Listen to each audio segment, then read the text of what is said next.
अरे भौजी का हो? अरे डलवाई बुना का डलवाई बुना हो? काहे भीतरिया घुसल बारू त का करी? केवड़िया खोला तनी डलवा ला। ए हम ना खोलब के बड़े दूसरा दुआर देखा ना मतलब। अरे डलवाला देखो सब आइल बड़ा सन। अरे जा कोने सवाकी के डाला ना। अरे रंग डलवाना का करत तू ना मन बा तू। बड़की भौजी छोटकी भौजी पतरकी भौजी में डाल। और बड़की भौजी छोटकी भौजी पतरकी भौजी में डाल। तनी मोछिया वाली भौजी में रंग हरियर हरियर डाल। अच्छा तनी मोछिया वाली भौजी में रंग हरियर हरियर डाल। तनी मोछिया वाली भौजी में रंग हरियर हरियर डाल। अरे डाला बड़का देवर छोटका देवर पतरका न कर बुरा हाल। बड़का देवर छोटका देवर पतरका न कर बुरा हाल।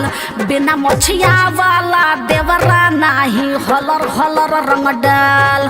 बिना मोछिया वाला देवरा नाही हलर हलर रंग डाल। अरे कौना कंपनी का ब्रांड लेके आइल बड़ा हो सब तर तर को देहला रे हटा। अरे ये केवाड़ी ना खोलिए रे। चल छोटकी भौजी चल केवाड़ी खोलावत नहीं चल। ए भौजी खोला केवाड़िया हो।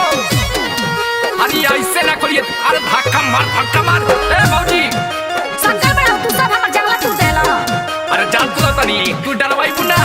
का डलवाई बुना हो? अरे रंग लेके आइल बनी देखो सन से कितना लोग आल बा। तो ये कहर रहा। छपरा वाली आरा वाली बक्सर वाली में डाल। दरभंगा वाली पटना वाली बलिया वाली में डाल। तनी भभुआ वाली भौजी में रंग पियर पियर डाल। तनी भभुआ वाली भौजी में रंग पियर पियर डाल। तनी भभुआ वाली भौजी में रंग पियर पियर डालो ना रे। छपरा के देवर यारा के देवर रमन गोरे गाल। दरभंगा के देवर पटना के देवर रमन गोरे गाल। ऐसे भभुआ वाला देवर नाही कर बुरा हाल। ऐसे भभुआ वाला देवर नाही कर तू बुरा हाल। अरे सनम गइल बड़ा का होली में छोटा साढ़ लेखा। अरे भौजी का हो? अब सबसे डलवाओ तड़ू तो निक लगता हमारा तीता लगता। तीत लगी ना तू रगड़ देला धर के ना भगवा। अरे तनिका औरंगाबाद जिला वाला से लगवा के देखा कितना बढ़िया से डाले ला लो। अरे ना ये दादा तो परपरा देला लो जा। तराई तो मार ला भौजी। ना हटा।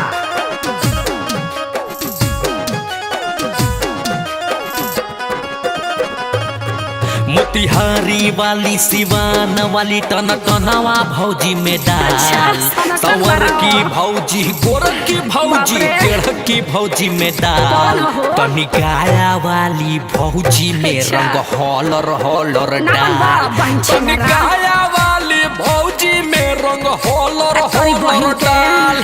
तनी गाया वाली भौजी में रंग हॉलर हॉलर डाल। मोतिहारी के देवर सिवानो के देवर तना टोनो भइल मेजाज।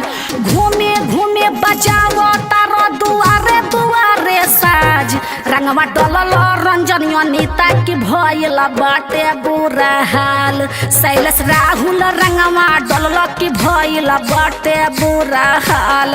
अरे सब देवर होली में सनक गई बड़ा सन बाप रे बा।